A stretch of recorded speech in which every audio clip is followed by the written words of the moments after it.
Avec nous maintenant, Jean Charest, premier ministre du Québec de 2003 à 2012 et membre du Conseil sur les relations canado-américaines. Bonsoir, M. Charest.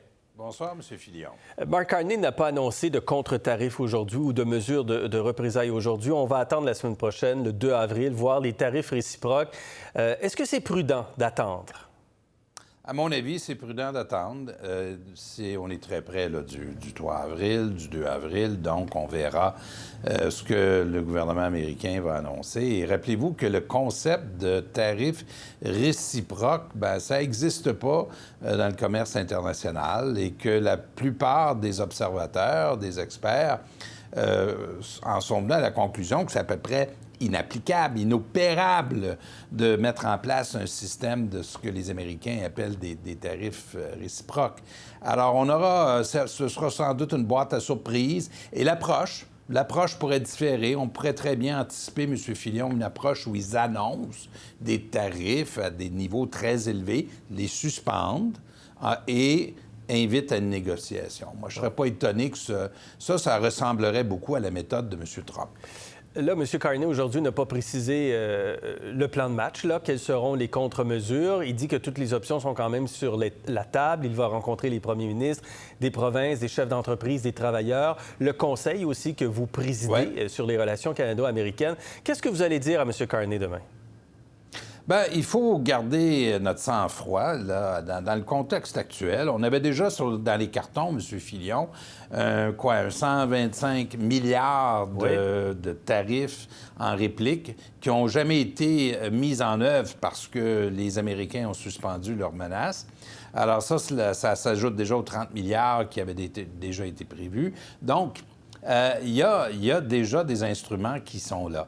Mais M. Ford a eu un appel du secrétaire au commerce, M. Lutnick, mercredi soir, pour lui dire que, vous savez, les tarifs pour le Canada ne seront pas à la hauteur de 25 %. Ça va s'appliquer peut-être à la moitié.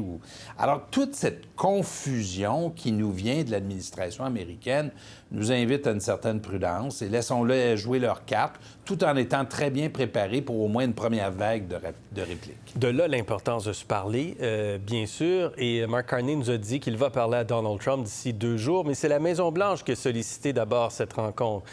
Est-ce que les deux hommes auraient dû déjà se parler il y a déjà un certain temps? M. Carney et l'ambassade canadienne avaient demandé une conversation ou un appel avec le président américain.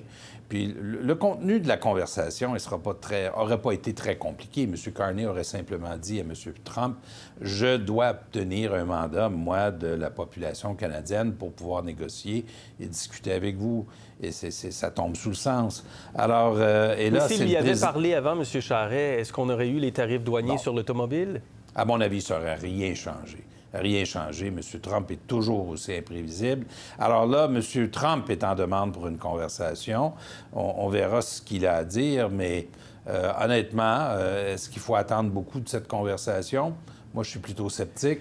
Il faut être prêt pour le 2-3 avril, puis on verra ce qu'ils font. Mais ne perdez pas de vue l'impact que tout ça a sur l'économie américaine. Juste aujourd'hui, GM perd 7 en bourse, c'est pas rien, là. C'est beaucoup. Et là, c'est juste le début, là. Et refaire les chaînes d'approvisionnement, M. Filion, coûterait des dizaines de milliards de dollars pour les Américains, prendrait des années.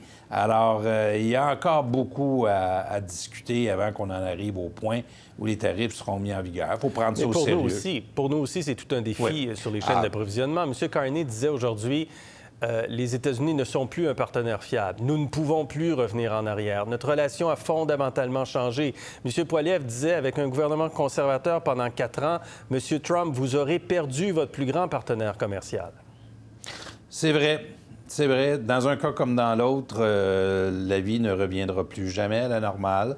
Il ne faut pas oublier que Donald Trump a fait des petits, M. Filion. Alors, même si, à la fin de son mandat, il quitte la vie publique, il a derrière lui des disciples, des gens qui vont vouloir continuer à agir et à faire comme lui. Alors, vaut mieux en tenir compte immédiatement et se tourner vers une nouvelle ère où il faut, reconstruire l'économie canadienne, repenser notre économie, 2, repenser notre fédéralisme. M. Carney rencontre les premiers ministres des provinces, bonne nouvelle. Et troisièmement, Il faut maintenant revoir qui sont nos partenaires dans le monde. M. Carney a commencé avec l'Europe. C'est le bon choix, mais il y a également l'Asie, il y a également l'Amérique latine. C'est pour le Canada une nouvelle ère qui commence. En même temps, M. Trump disait la nuit passée sur son réseau social, si le Canada et l'Union européenne travaillent à affaiblir l'économie américaine, les tarifs seront encore plus importants. On réagit comment à ça? Lisez entre les lignes, c'est un aveu. C'est un aveu de la part de M. Trump. Alors, il vous dit, non, juste...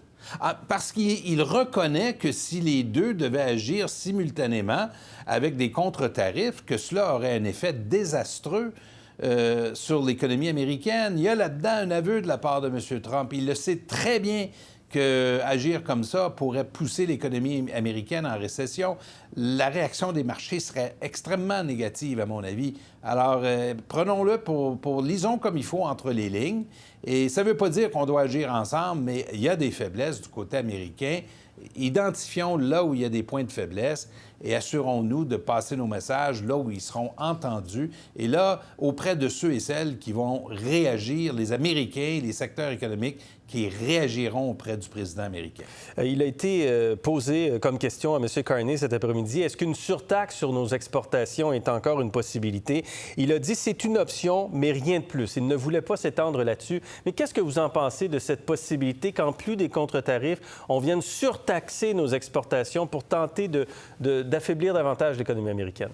Il faut tout laisser sur la table. Je vous invite à aller voir ce que les Américains, ce que M. Trump a dit au sujet d'une collaboration avec la Russie sur le potache, alors que le Canada est le principal fournisseur et la forte réaction du premier ministre de la Saskatchewan, Scott Moe, qui dit en finançant la Russie, vous financez une guerre contre l'Ukraine et vous financez un pays qui tue des Ukrainiens. Ça, c'est hier. Alors, c'est les conséquences. Alors, tout est sur la table. Tout doit rester sur la table. Allons-y dans l'ordre. C'est dans les prochains jours que nous saurons à quoi nous en tenir. Est-ce qu'il est encore possible, je termine là-dessus, M. Charest, de convaincre les Américains de reculer? Oui, je pense qu'il faut, en tenant compte de l'approche Trump, il faut se fier à l'effet que ça aura sur l'économie et sur l'ensemble des secteurs économiques américains. Ça va devenir... La réalité va rattraper les États-Unis. Ça leur arrive aujourd'hui. Ils ne peuvent pas défier les lois de la physique éternellement. Les coûts vont augmenter, l'inflation, taux d'intérêt, et c'est ça qui sera le plus convaincant auprès du gouvernement américain. Okay. Merci d'avoir été avec nous, Jean Charest, ce soir. Merci. Pour voir nos émissions en entier, rendez-vous sur la chaîne Ici RDI.